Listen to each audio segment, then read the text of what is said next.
Welcome to the ancient land of Myanmar, the country the world once called Burma. It's an isolated Buddhist society that's resisted rapid change for almost 2,000 years.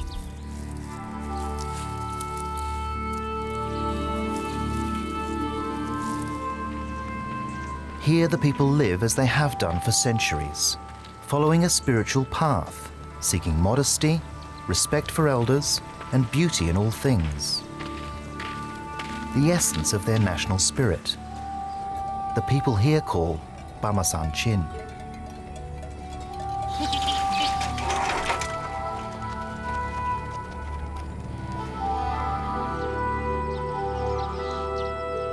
Little is known about this isolated country in the outside world, but that could soon change, thanks to the legendary Burma Road.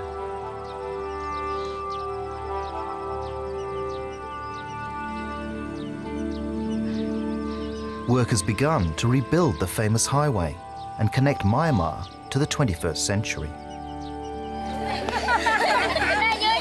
And if the connection is managed with care, Myanmar's isolation will give way to a new place in the international community and a new future for these children.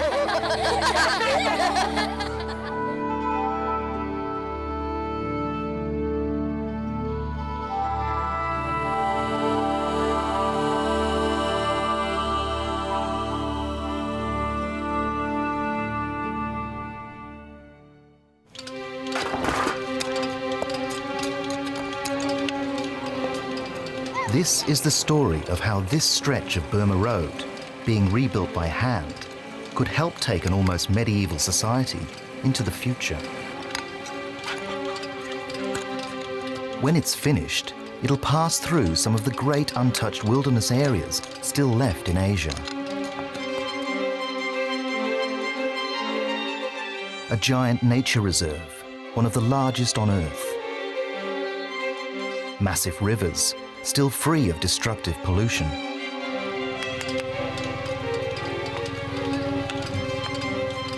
If this road is managed carefully, Myanmar will avoid the environmental and social disasters which have followed the arrival of Western culture throughout history.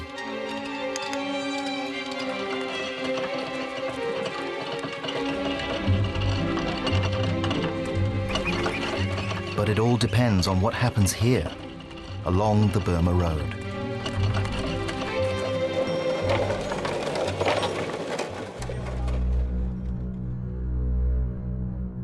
Today, Myanmar is a country caught between powerful nations, which follow their own agendas for their own political and commercial advantage. To the west lies India. To the east lies China, the fastest growing economies in the world today. Myanmar is the most direct route between west and east. Only a few hundred kilometers separates them.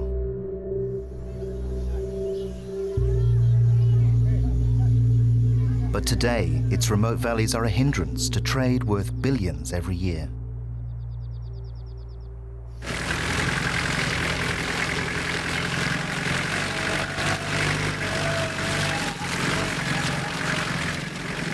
This muddy remnant of the legendary Burma Road, meandering through Myanmar's remote northern jungles, is the key to a radical new chapter in this country's history. There are plans to turn it into a highway to connect China and India to a concrete artery stretching all the way to Europe. It'll cut straight through northern Myanmar, and two worlds will collide.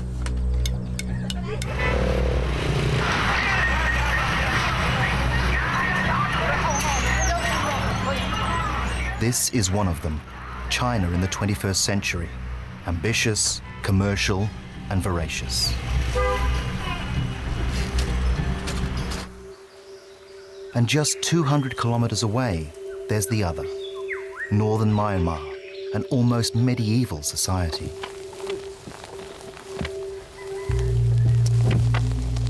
And surrounding it, this unpolluted, virtually undamaged wilderness. When the modern world and the wilderness collide, the effect will be profound.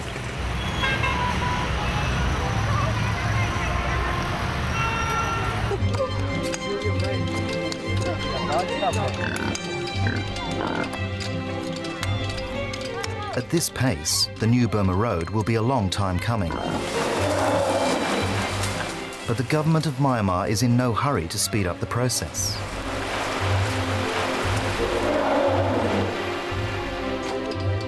The economic benefit of controlling a lifeline between India and China is obvious. But what about the effect on a culture where most things are still done by hand?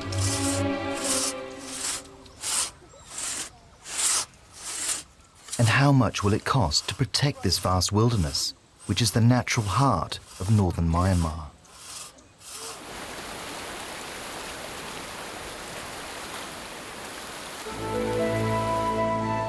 The Burma Road begins beyond Myanmar's borders in a remote corner of northeastern India, known as Arunachal Pradesh.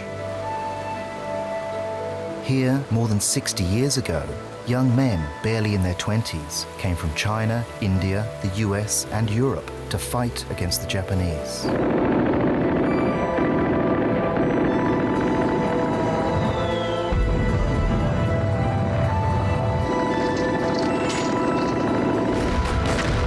They fought and died on a muddy track they carved from the living jungle.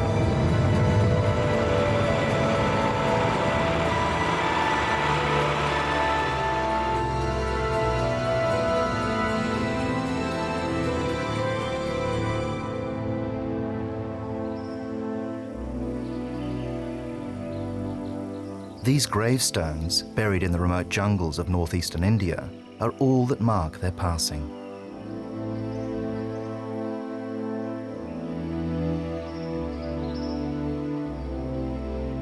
This is just one graveyard.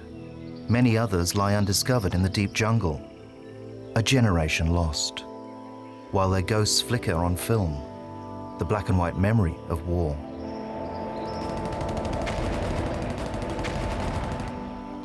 With incredible loss of life, the plan succeeded. But as soon as the job was done, the road was abandoned, and the wilderness reclaimed its own.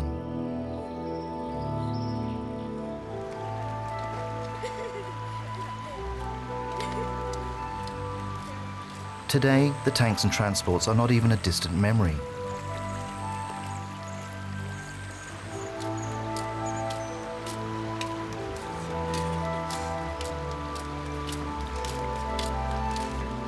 This wilderness is home to tribal people, the Mishmi, Tangsa, Singpo, and the Kampti.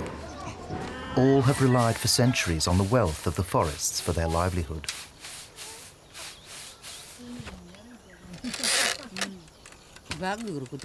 They were certainly here long before the invention of nations called India or Myanmar.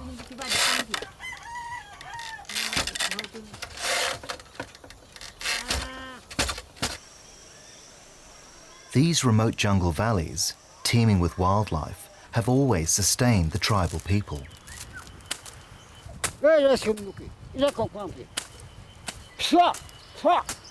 Here, the modern notion of conservation and sustainability is a natural way of life.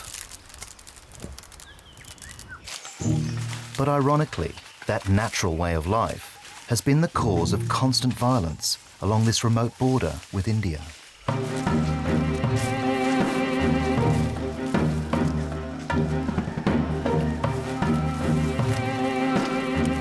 For India's legendary Assam Rifles, it's a struggle to contain cross-border insurgents who want an independent country of their own.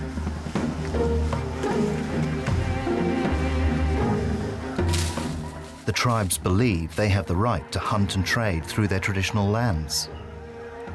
To them, the border and the governments on each side are meaningless.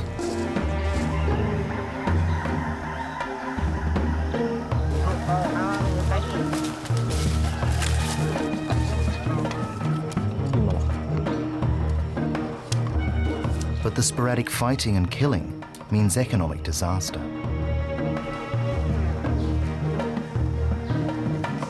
For Captain Rajiv Singh, the hope is that a new Burma Road connecting India and China will stabilize these remote valleys. With this road coming up now, it's a boon not only for the people of Arunachal Pradesh, or the people of Myanmar, it is a boon for us also. And this would lead to the prosperity of the people of the area with the aim of bringing peace to the area.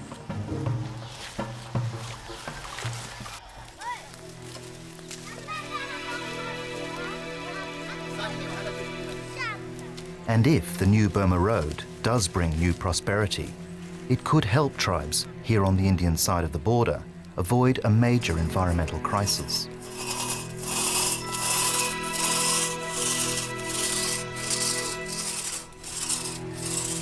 One of their few reliable sources of income comes from illegal opium poppies.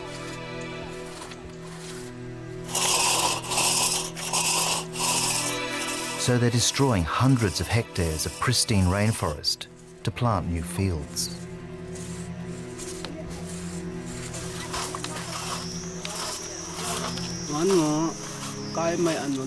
We feel bad about cutting the trees because we all depend on the jungle for hunting and for firewood and for making our homes.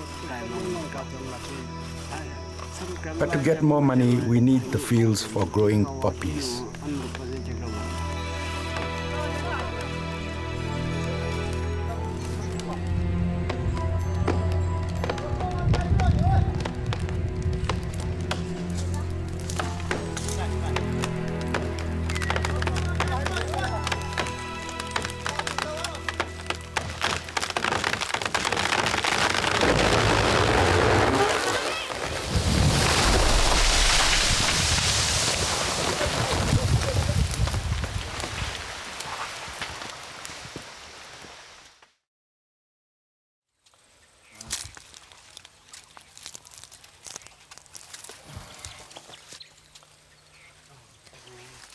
And when the destruction is over, these innocent-looking plants arise out of the wreckage to cause fresh conflict between the tribes and the Indian government.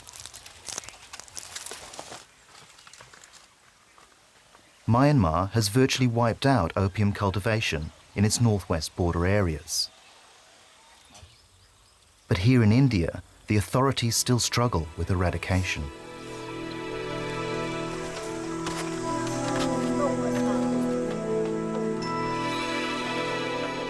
Opium brings cash to hundreds of villages like this, and with it, the devastating problem of addiction.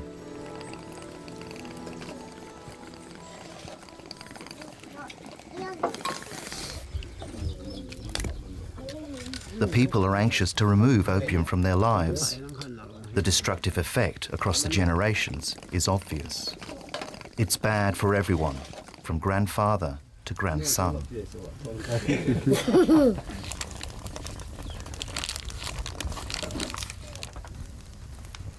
But is the new Burma Road the answer?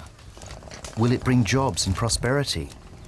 Or will it bring the logging industry to destroy this forest even faster than opium cultivation?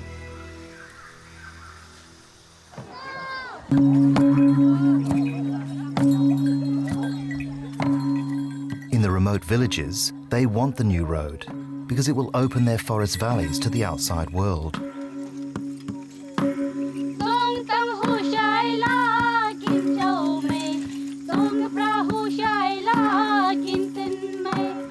They know good money can be made from tourism. All they need is a paying audience.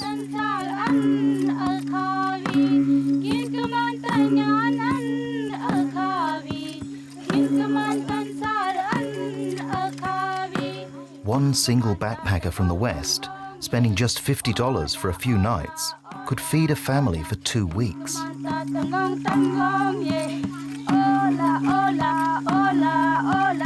But it will take more than a remote mud track to get foreign travellers here.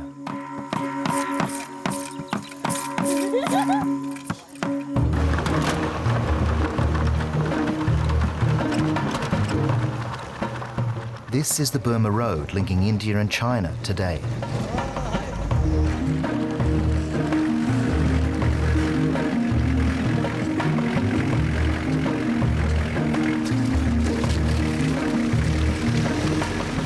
In the wet season, it's impassable. For the rest of the year, it's an effective barrier to tourism and trade.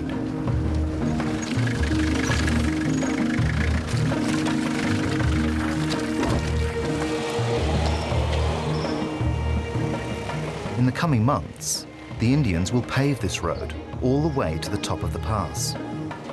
Then it will be up to the Burmese to meet them from the other side. But when? So far, the Myanmar government won't say.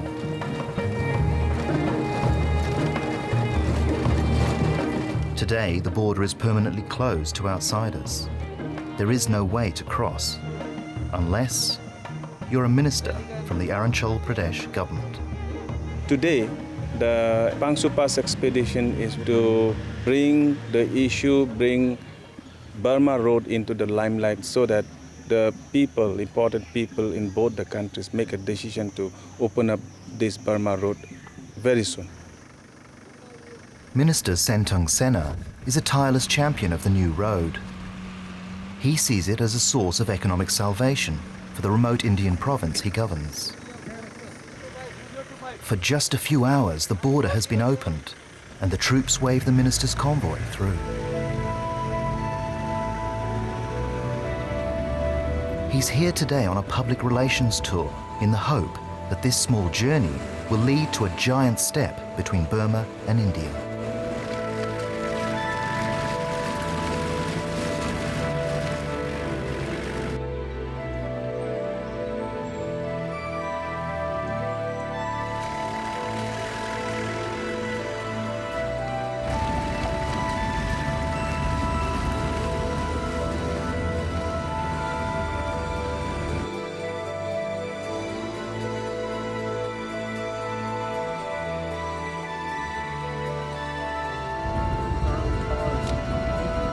This village is only 8 kilometers from India. It's the gateway to this vast wilderness.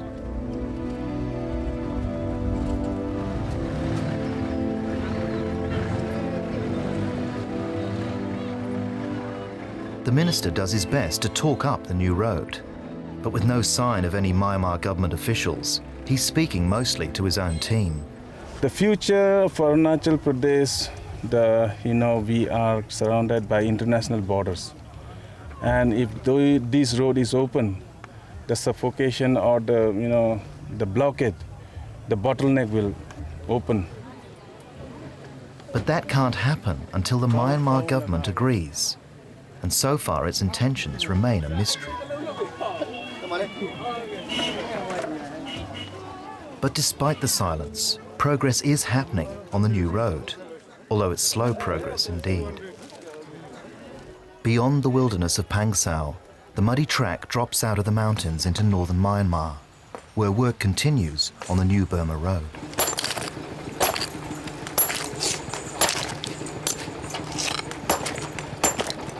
Working with the most basic of equipment, these imported Chinese workers are expected to complete a project stretching more than 1,000 kilometers. They'll have to cross one of Asia's greatest rivers, the Irrawaddy, and countless secondary streams. Every monsoon, they turn to destructive torrents. This bridge was wrecked during the last wet season. But in the future, semi-trailers and tourist buses could be rattling across this old bridge every day. And it will give outsiders access to northern Myanmar's greatest living treasure, one of the largest wildlife reserves on Earth.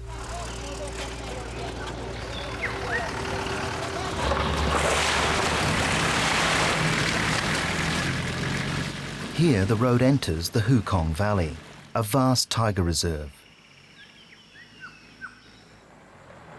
At 21,750 square kilometers, it's almost as large as the state of Massachusetts and larger than all India's tiger parks put together.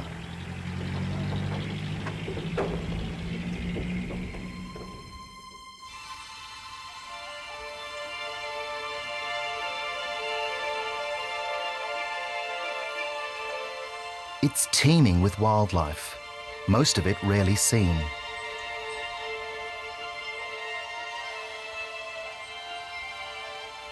Only remote camera traps, set far from human habitation, reveal the richness of life here.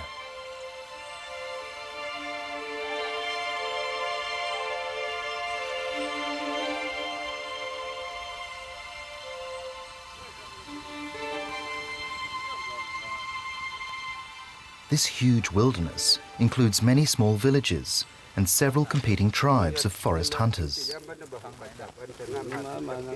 The Lisu people, part of the Kachin tribe, consider this territory their own. They hunt as they have done for centuries, armed with flintlock muskets and their instinctive understanding of the forest.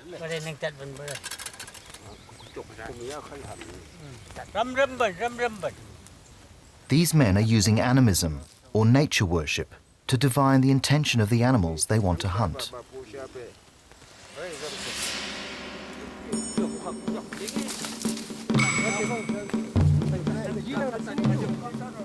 This way, they can tell which animals are ready to die and which animals would prefer to live another day.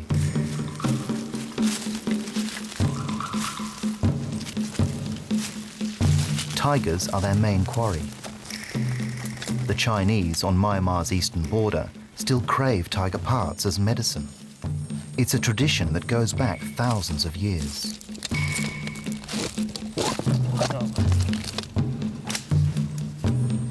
The prices the Chinese pay are enormous. Powdered tiger bone sells for $1,500 US per pound, more than 6 months' income for these men.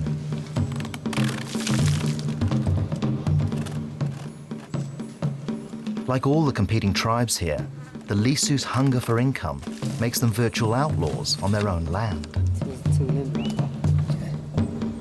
The penalty for poaching tigers is high.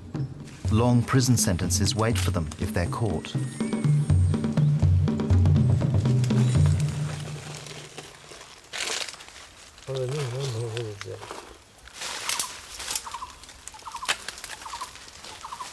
Nobody knows how many tigers are alive today. But they are alive, and the new Burma Road could lead directly to an increase in their numbers.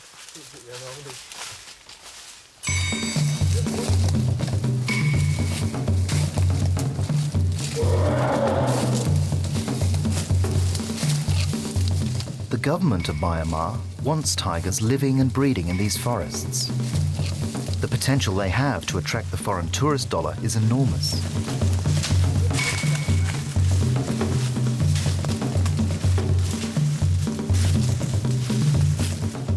And this road, being laboriously built through the heart of the reserve, is clearly the best way to get the tourists here. But in the meantime, this is the most efficient way to move through the park.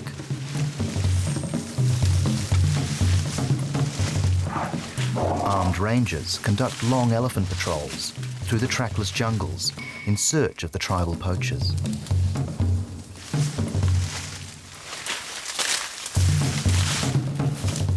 But with only a few rangers and elephants, finding a poacher, let alone a tiger, is next to impossible.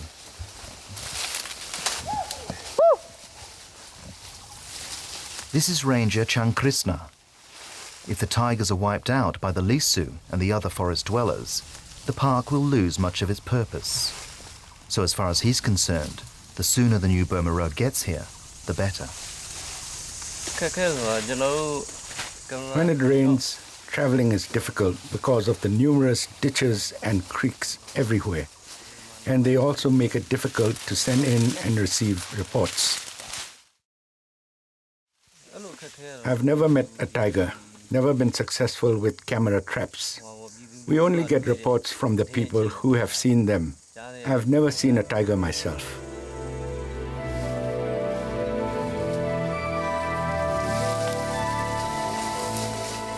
There's no doubt that the Lisu and the other forest tribes are threatening the future of the tigers that remain in this huge reserve. But what's more important, the survival of the tiger or the survival of the Lisu? To the Lisu hunters, there's no question. Today, they have no incentive to conserve the tiger or the jungles they know so well.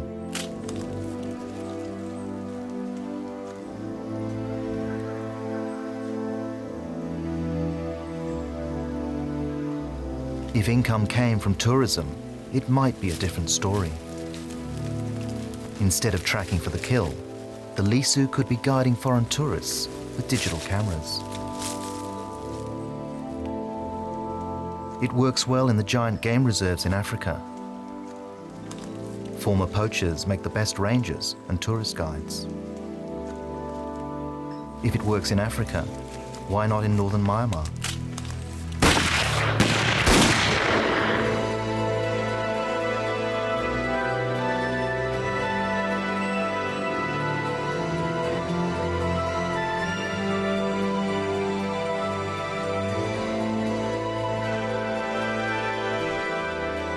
Less than a day's journey from the park, there's another of the natural wonders of northern Myanmar. This is where the rivers flow out of the mountains to form one of Asia's great waterways, the Irrawaddy.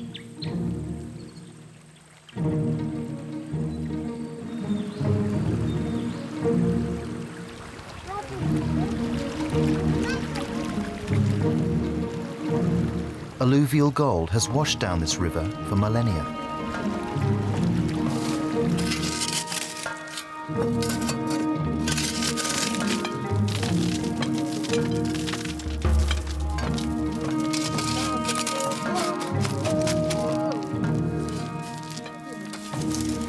The amount of gold this sand contains is minute. The only way to find it is to wash it out like this.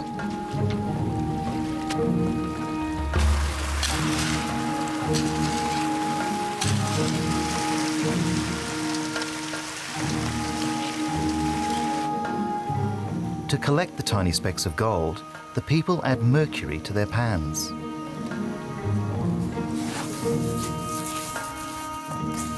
The mercury attracts the gold, forming an alloy amalgam.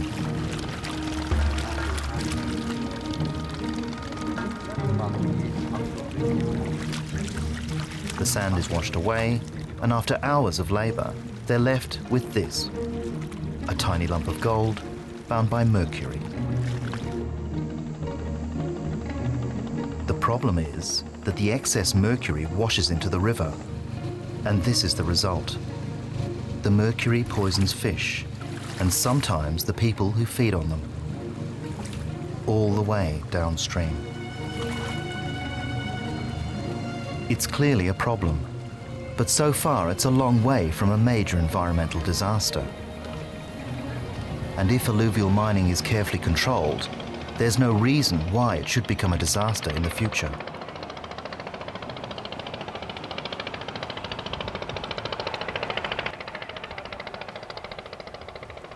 And what of the material reward?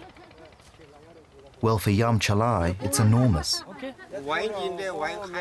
With gold selling at around $600 an ounce, this is enough to buy food and clothing for his family for more than 2 months.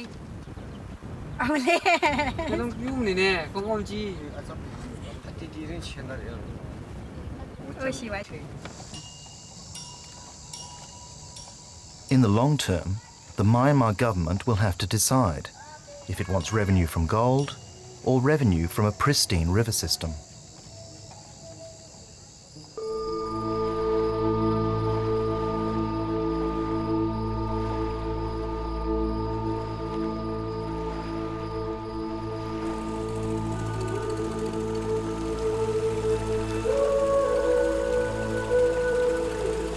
A few hours' drive to the east, the Irrawaddy becomes the river of life for millions living along its banks.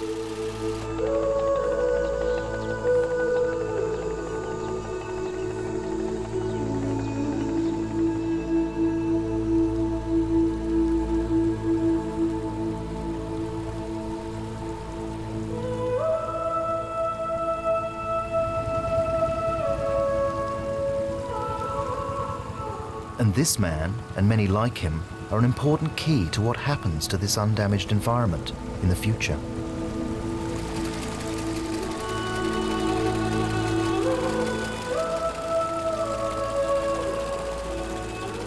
Balanjan is the head Buddhist monk of a village on the new Burma Road, and his concerns about what will happen to the river and the wilderness it supports are both simple and profound. There will, of course, be changes due to the opening of the roads.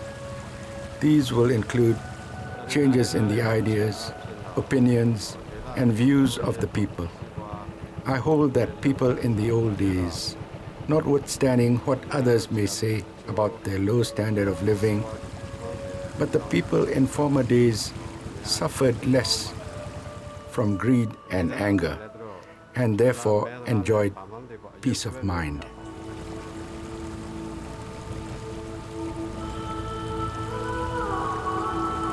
Balanjan is a natural conservationist.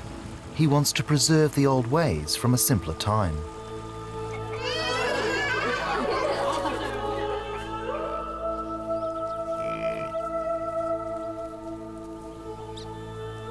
So walking with him is like walking into the heart of a past still undamaged by modern industry.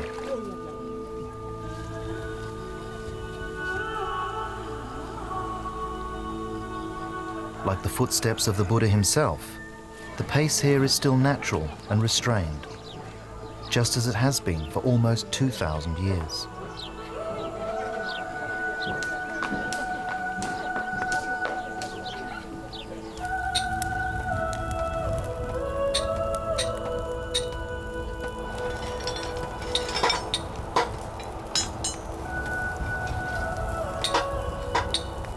The 21st century and the new Burma Road is part of another universe far away.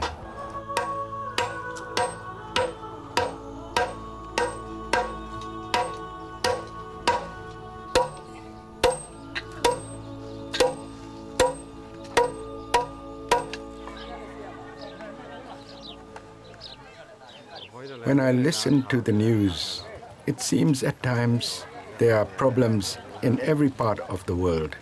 I've learned that the principal characteristic of the world today is the absence of peace.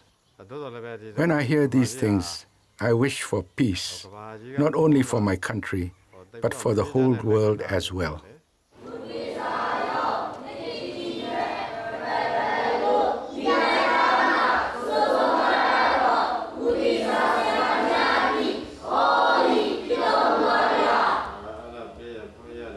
So to monks all over Myanmar, this is what's important: the proper philosophical and social education of the next generation.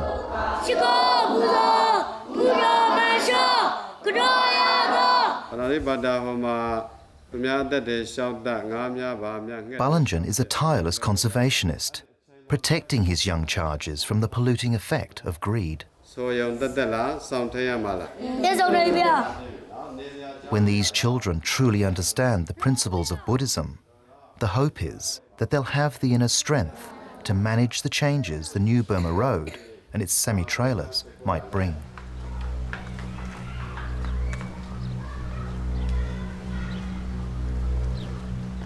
And most of that strength comes from community.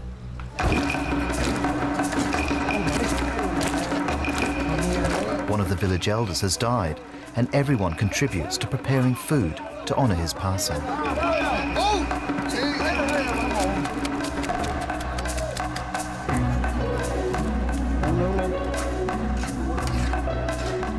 The villagers prepare a sweet concoction of palm sugar sago for the celebration.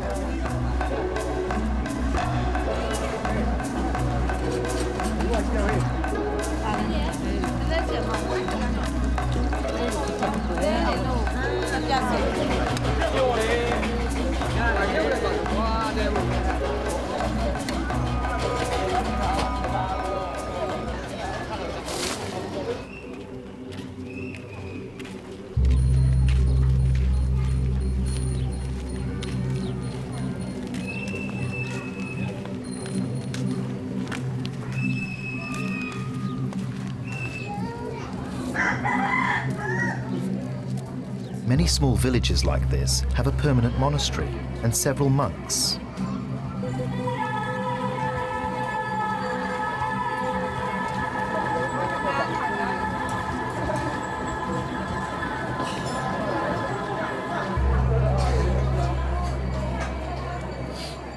The cohesion they bring to the communities under their care is enormous. The villagers wait anxiously for the monks to eat.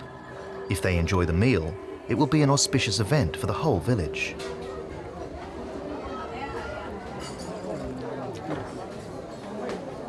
By showing charity to the monks, the villagers show their humility and generosity of spirit, both important steps on the road to enlightenment.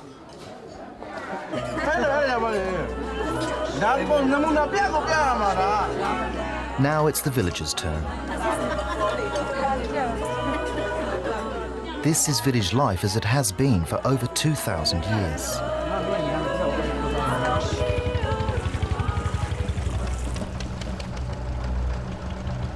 But just a few kilometers away, the stone and concrete artery connecting Myanmar with the teeming cities of China, India and Europe creeps ever closer.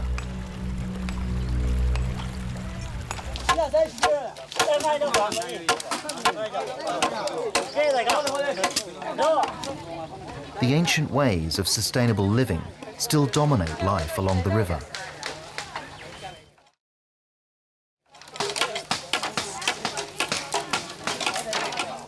A new house is needed, so everyone contributes.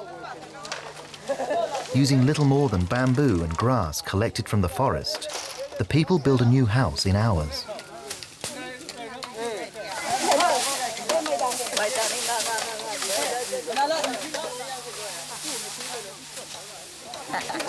Add the reed roof, and it's finished. It's a stunning contrast to the same process in the industrial world.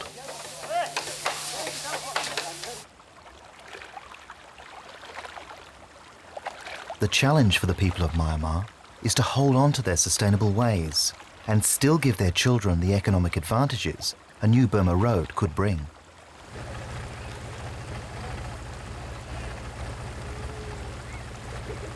The problem is that a new road will ensure easy access to the vast reserve of valuable natural resources.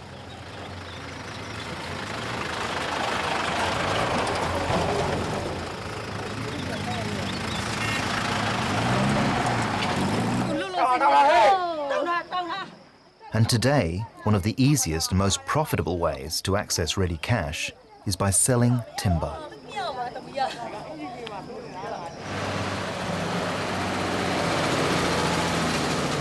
We're now 100 kilometers east of the Irrawaddy, not far from the Chinese border. These teak forests are high on the Chinese radar. With its own forests savagely depleted due to thousands of years of logging, the Chinese are now desperate for wood.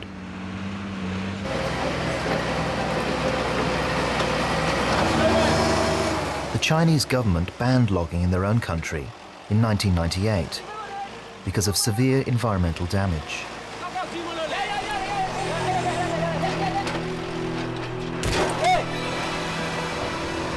So now they look beyond their borders to countries like Myanmar to buy up all the legally felled timber they can get.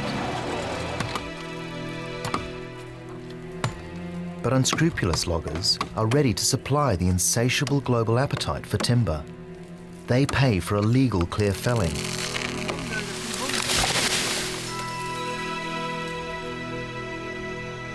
And this is the result: profitable devastation.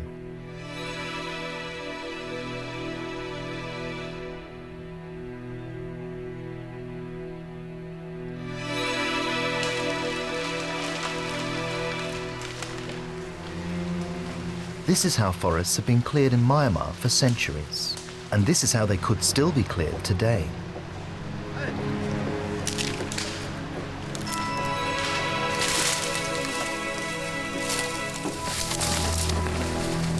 Elephant power is slow, but it works. Elephants are low impact. They don't need roads and remove selected timber without scarring the forest. Today, the Asian elephant is in crisis because there's not enough traditional work like this. The villagers can't afford to feed them, so they're abandoned and returned to the semi-wild, where they cause terrible damage to agriculture. Many of these intelligent animals are shot or poisoned as a result.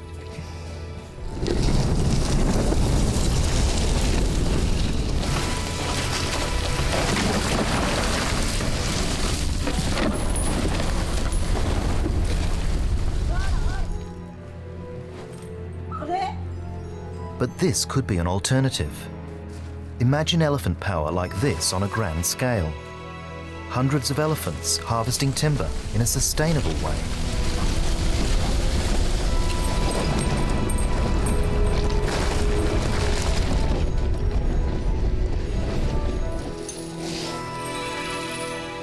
Could it be that this new road between India and China is the same road that brings elephants from neighbouring India and Thailand to work safely in the teak forests of Myanmar?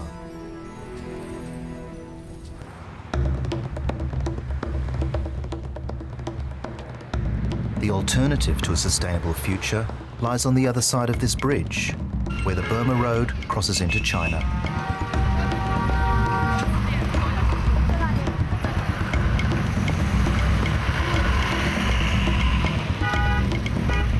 Welcome to the 21st century, at its most consumptive and powerful.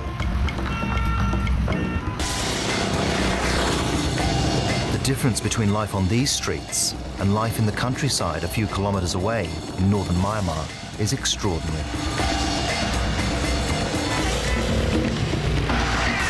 This small border town of Muse contains everything the 21st century has to offer.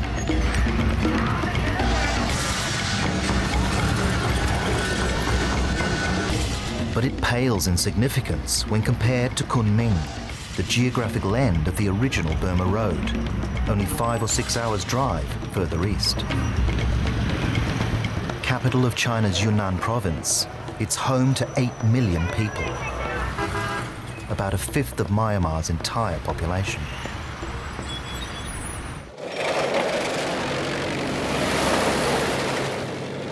The new Burma Road will clearly open the floodgates to the Chinese.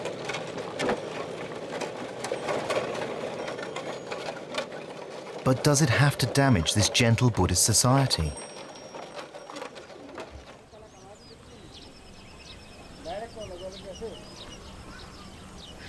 Hello?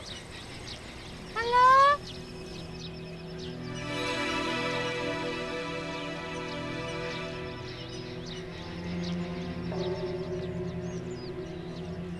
Perhaps there is another path. Just a few hours' journey from the border lies the mystical plain of Buddhist shrines and temples known as Bagan.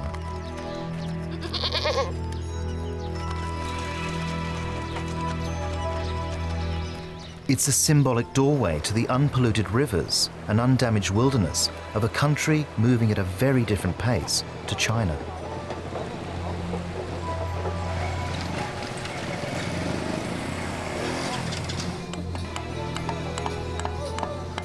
Buddhism is still the most powerful social force at work in Myanmar.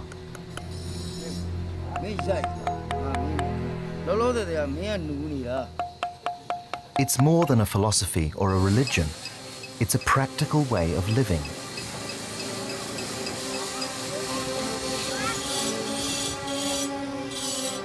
For these brilliant artisans, it provides enlightened income.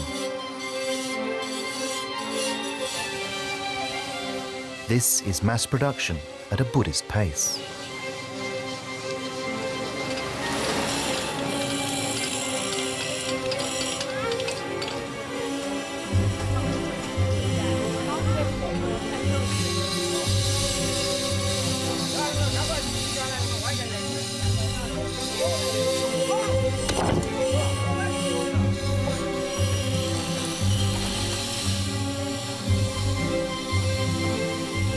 And this practical Buddhist lifestyle could be Myanmar's greatest protection against destructive change that will pour into the country along the new Burma Road.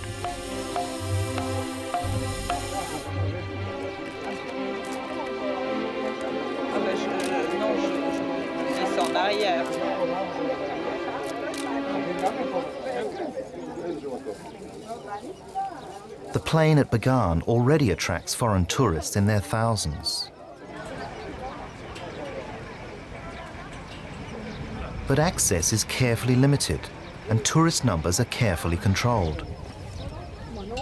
They bring in valuable hard currency, but in a low-impact way that preserves this ancient environment. It works here, So could carefully controlled economic development work right along the new Burma Road?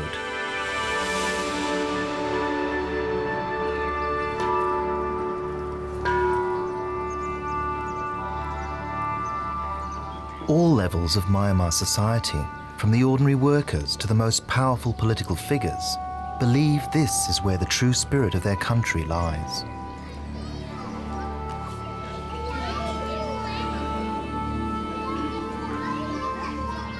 This is the great golden pagoda of Shwadagong.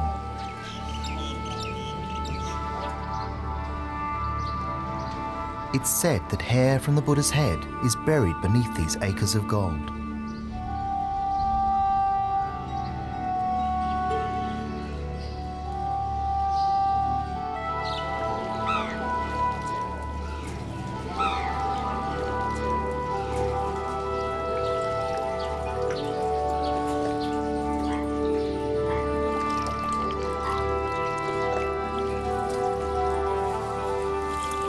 For almost 90% of the population, this is a place of pilgrimage.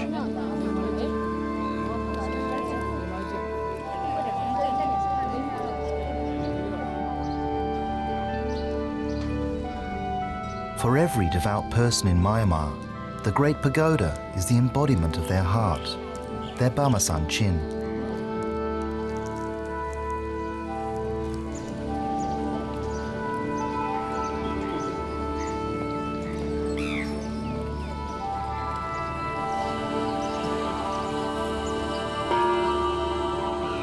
So for the people of Myanmar, the Golden Pagoda is their greatest treasure.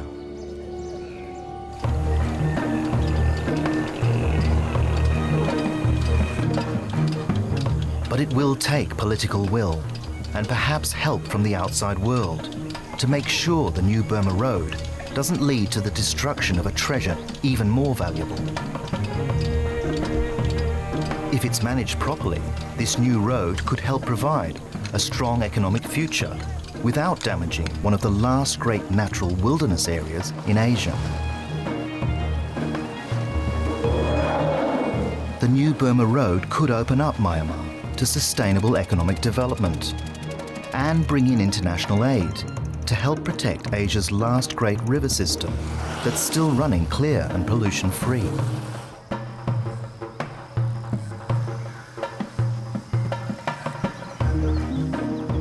It could bring thousands of carefully guided tourists to the last great teak forests of Asia and to the giant game reserve where tigers and countless other endangered species still roam.